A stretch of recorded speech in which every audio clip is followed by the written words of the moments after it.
All right, today we're going to talk about the Roman army and then how the wars that Rome fought helped lead to the decline of the empire. For these notes, you're going to need two different colored pencils or markers in order to highlight your maps as we go. So, let's talk about these wars. First of all, who is the Roman army made up of?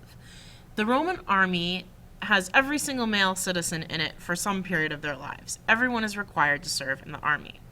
The army is divided up into legions, which are groups of 6,000 men each. The Roman army is known for being one of the best trained, most disciplined armies in the history of the entire world. When Rome came to conquer you, if you said, "Hey, come in guys, take over," then no problem. The Romans would treat you pretty well.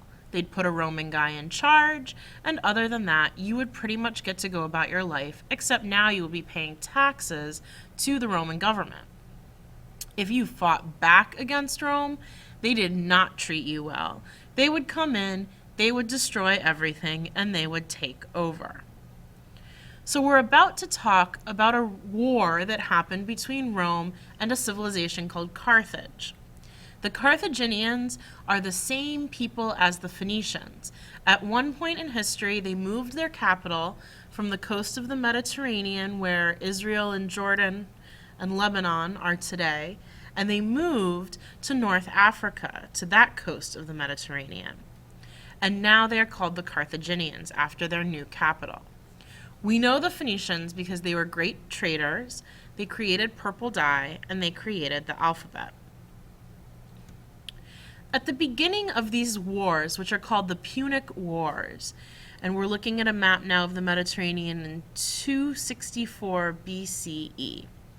Here is Rome, and you need to take your marker or colored pencil and outline this red area that is Rome.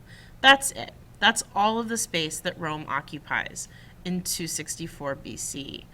Not that impressive. The Carthaginians hold all of this green area along the North African coast. They hold the southern Iberian Peninsula, what is now Spain, and they hold all of these islands in the Mediterranean. So all of these are part of Carthage's land. Take a moment to highlight these on your map.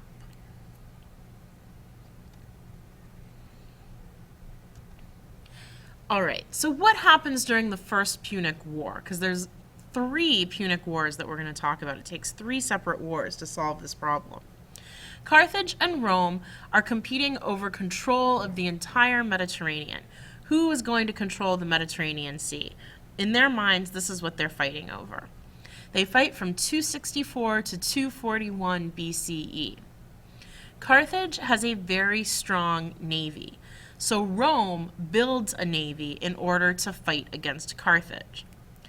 Rome wins this war and gains the island of Sicily as well as Corsica and Sardinia and brings those islands under their control.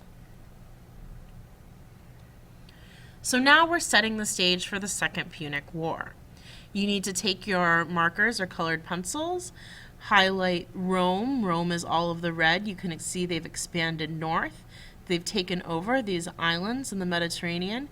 They're also right here along this coast and down into the Macedonia, Greece area, while Carthage has expanded into the Iberian Peninsula and is taking up more space along the North African coast. During the Second Punic War, which lasts from 219 to 202 BCE, the guy fighting for Carthage is a guy named Hannibal. Hannibal is one of the most famous military leaders in history. He's a Carthaginian general, and he attacks Rome by land. He says, we're not going to fight naval battles anymore. We're going to get these guys on land. And he marches his army, including a bunch of elephants, all the way from the Iberian Peninsula, from what's now Spain, to Rome. They cross the Alps. Lots of people die, and he is eventually defeated by a Roman general named Scipio. And we're going to talk a lot more in detail about Hannibal in class. Here's the route that he takes.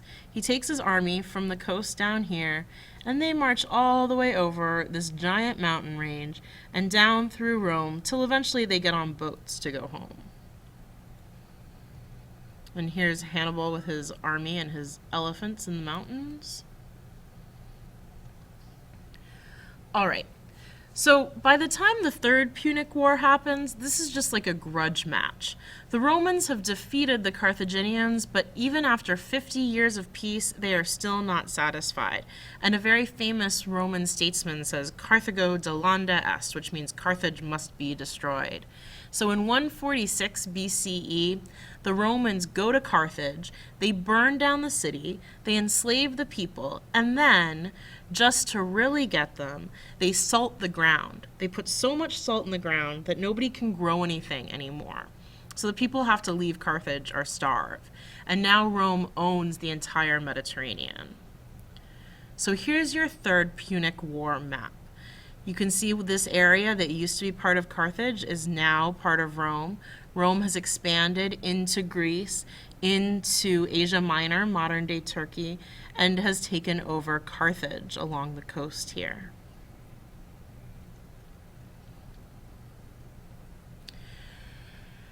All right, so we've had this war, but what's going on at home at the same time?